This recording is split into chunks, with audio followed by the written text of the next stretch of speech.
Assalamualaikum warahmatullahi wabarakatuh. Kami dari kelompok 12 yang beranggotakan 3 orang, yaitu saya sendiri Isnaini Lutfiana NIM 130,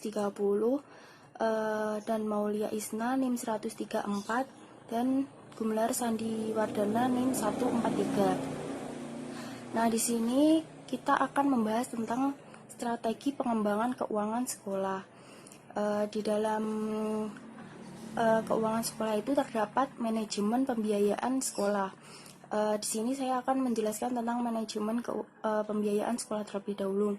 Nah, menurut Dewi sendiri, administrasi secara sempit berasal dari administrasi, dari bahasa Belanda yang artinya sebagai kegiatan catat mencatat, pembukuan ringan, dan juga ketik mengetik, agenda yang bersifat ketatausahaan tentang keuangan, kegiatan menerima, dan kegiatan menyimpan. Sedangkan menurut Mulyono sendiri, yaitu administrasi keuangan merupakan sebuah analisis terhadap sumber pendapatan penggunaan pembiayaan yang diperuntukkan sebagai pengelolaan pendidikan secara efektif dan dalam rangka mencapai tujuan yang telah ditetapkan. Nah, menurut Depdiknas sendiri, manajemen keuangan sekolah merupakan tindakan pengurusan atau ketatausahaan tentang keuangan di sekolah yang meliputi dari pencatatan, perencanaan, pelaksanaan, pertanggungjawaban, dan pelaporan. Nah, sedangkan manajemen keuangan dalam arti sempit sendiri yaitu tata pembukuan tentang keuangan sekolah. Nah, sedangkan manajemen keuangan dalam arti luas sendiri yaitu pengurusan atau pertanggungjawaban dalam menggunakan keuangan di sekolah dengan sebaik mungkin untuk kegiatan-kegiatan di sekolah. Nah, selanjutnya tujuan manajemen pembiayaan sendiri yaitu untuk mewujudkan tata tertib administrasi di sekolah. Untuk tujuan utamanya dari manajemen pembiayaan yaitu yang pertama meningkatkan efektivitas dan efisiensi keuangan sekolah, stabilitas dan transportasi keuangan sekolah. Yang ketiga, meminimalkan penyalahgunaan anggaran di sekolah. Yang keempat, menjamin agar dana yang tersedia dipergunakan untuk kegiatan harian sekolah dan menggunakan kelebihan dana untuk investasi kembali. Yang kelima yaitu memelihara barang-barang atau aset-aset di sekolah sehingga tidak memboroskan keuangan di sekolah. Jadi ada yang mengelola yaitu manajemen sekolah supaya diharapkan agar aset-aset tersebut bisa dipergunakan dengan sebaik mungkin. Yang terakhir, menjaga agar peraturan-peraturan serta praktik-praktik penerimaan, pencatatan, dan pengeluaran uang diketahui dan dilaksanakan. Tujuan manajemen keuangan sendiri yang terakhir itu agar tahu untuk menerima dan mencatat pengeluaran atau pemasukan dari uang tersebut, dari dana-dana mau dari pemerintah atau dari masyarakat atau dari orang tua wali sendiri. Nah, selanjutnya yaitu manfaat manajemen pembiayaan atau keuangan sekolah. Yang pertama, adanya rencana pemasukan dalam pengeluaran serta kegiatan lainnya untuk periode tertentu, maka manajemen keuangan akan mudah untuk dikendalikan. Yang kedua, untuk mengetahui detailnya pemasukan maupun pengeluaran keuangan sekolah dalam periode tertentu. Nah, yang ketiga, untuk mengkondisikan penggunaan dana-dana untuk berbagai kebutuhan yang efektif. Nah, yang keempat, untuk mencari dan juga mengeksploitasi sumber dana yang ada untuk operasional kegiatan perusahaan. Nah, selanjutnya untuk mengumpulkan dana perusahaan serta menyimpan dana supaya aman, agar ada yang menyimpan dana-dana tersebut supaya tidak memboroskan. Jadi ada yang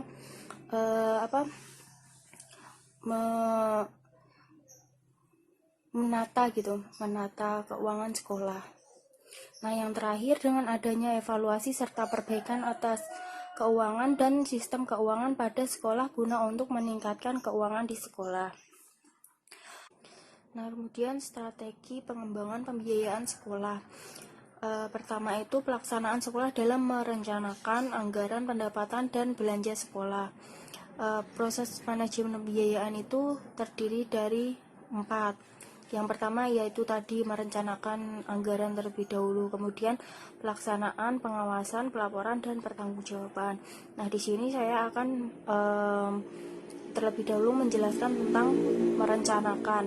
Perencanaan sendiri merupakan proses yang sistematis dan rasional untuk menerapkan langkah demi langkah yang akan dilaksanakan atau yang hendak dicapai untuk mencapai sebuah tujuan yang telah ditentukan. Nah, di sini perencanaan sendiri mengandung unsur proses karena adanya kegiatan sistematis dan rasional serta adanya tujuan yang hendak dicapai.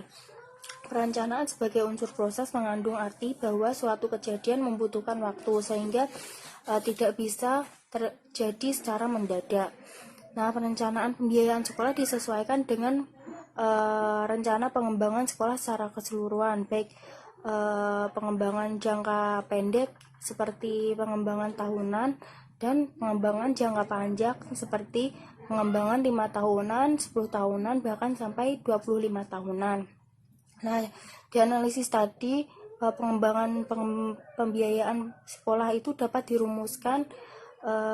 Yang pertama itu misi, kemudian tujuan jangka panjang, tujuan jangka pendek, program, layanan, aktivitas, tujuan jangka panjang dan pendek berdasarkan kondisi real unit sekolah, kemudian target yang akan dicapai, kemudian anggaran, dan yang terakhir perencanaan pembiayaan yang strategis. Nah, keberhasilan sekolah sendiri tentunya adanya pemahaman tentang visi dan tujuan yang akan dicapai.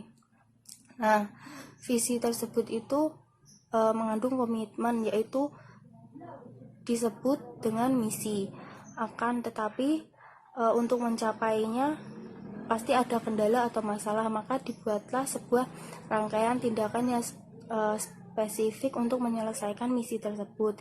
Tindakan ini disebut tujuan. Tujuan memiliki fungsi, yaitu yang pertama sebagai acuan membuat rencana. Nah, yang kedua untuk kesuksesan organisasi atau sumber motivasi. Nah, hal-hal tersebut tadi dapat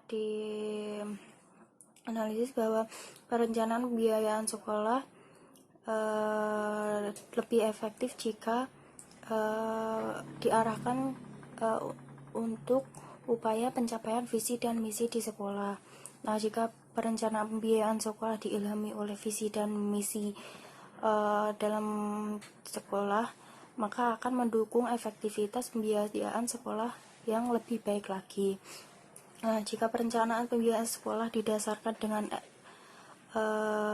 identitas kebutuhan sekolah, maka akan mendukung efektivitas pembiayaan sekolah yang baik, dan dalam proses penyusunan pembiayaan sekolah pun akan melibatkan seluruh komponen-komponen dari pihak sekolah seperti kepala sekolah, guru, seperti itu. Nah, dalam menyusun rencana pendapatan dan belanja sekolah atau RAPBS sendiri, selain melibatkan guru dan kepala sekolah, juga harus melibatkan komite-komite sekolah kan, sebelum diajukan ke dinas untuk mendapatkan pengesahan, sebelum akhirnya dana akan turun dan sekolah tersebut akan mendapatkan alokasi pembiayaan untuk kegiatan-kegiatan sekolah atau program-program yang akan dilaksanakan dalam sekolah tersebut.